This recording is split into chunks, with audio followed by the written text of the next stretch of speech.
गहू पिकातून बंपर उत्पादन घेण्यासाठी सर्वोत्तम खत नियोजन, गव्हाचे खत व्यवस्थापन. नमस्कार शेतकरी मित्रांनो, मी सखाराम राठोड. आपल्या सर्वांचे स्वागत आहे शिवम कृषी टेकच्या अधिकृत चॅनलवर. मित्रांनो, गव्हाचे पीक सध्या जोमात आहे, पण अनेक शेतकऱ्यांचा एकच प्रश्न असतो की गव्हाला नेमके कोणते आणि कधी खत द्यावे, ज्यामुळे गव्हाची ओंबी मोठी होईल आणि दाना टपोरा होईल. आजच्या या व्हिडिओमध्ये आपण गव्हासाठीच्या अशा खत नियोजनाबद्दल बोलणार आहोत, ज्यामुळे तुमच्या उत्पादनात नक्कीच वाढ होईल. व्हिडिओ शेवटपर्यंत पहा आणि जर तुम्ही चॅनलवर नवीन असाल तर सबस्क्राईब करायला विसरू नका. नंबर 1, पेरणीच्या वेळी खत. शेतकरी मित्रांनो, गव्हाचे पहिले खत हे पेरणीच्या वेळी दिले जाते.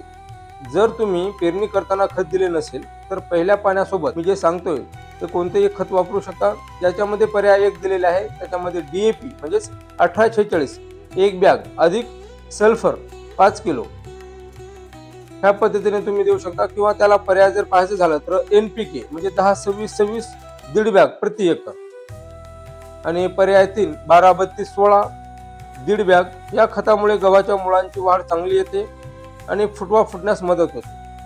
पहिले पाणी आणि युरियाचा वापर. फर्स्ट ऑफ ड्रेसिंग जर पाहायचं झालं तर गव्हाच्या पेरणीनंतर 21 ते 25 दिवसांनी पहिले पाणी म्हणजे मुकुट मुळे फुटण्याची अवस्था त्याच्यामध्ये दिली जाते. ही वेळ खत व्यवस्थापनासाठी अत्यंत महत्त्वाची आहे. यावेळी आपण युरिया देणे आवश्यक आहे. जर प्रमाण पाहिलं तर 1 एकरासाठी 30 ते 40 किलो युरिया. त्याच्यामध्ये महत्त्वाची टिप म्हणजे युरियासोबत तुम्ही झिंक सल्फेट 5 ते 10 किलो वापरा. यामुळे गव्हाचे पान रुंद होते आणि पिकात हिरवेपणा येतो. जर तुमची जमीन हलकी असेल तर यात तुम्ही ह्युमिक ॲसिडचा वापर करू शकता. आता दुसरं खत नियोजन जर पाहायचं झालं तर 40 ते 50 दिवसानं आपण हे खत देणं गरजेचं आहे. त्यामुळे काय होणार आहे, गहू जेव्हा कांडी धरण्याच्या अवस्थेत असतो म्हणजे सुमारे 45 ते 50 दिवस, तेव्हा युरियाचा दुसरा हप्ता द्यावा. यावेळी सुद्धा 25 ते 30 किलो युरिया प्रति एकर देणे फायदेशीर ठरते. यामुळे गव्हाची उंची आणि ओंब्याची संख्या वाढते.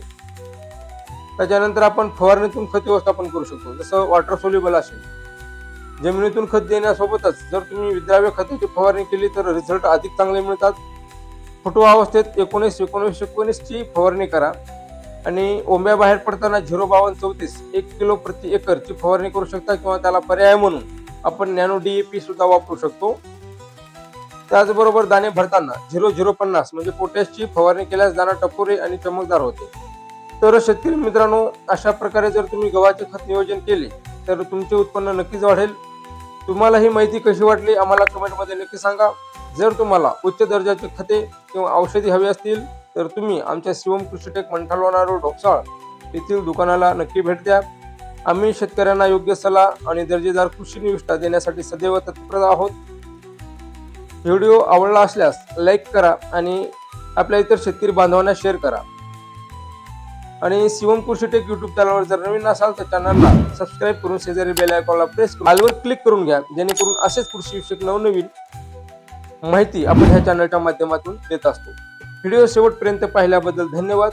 भेटूया पुढील व्हिडिओमध्ये. तोपर्यंत राम राम. जय जवान जय किसान.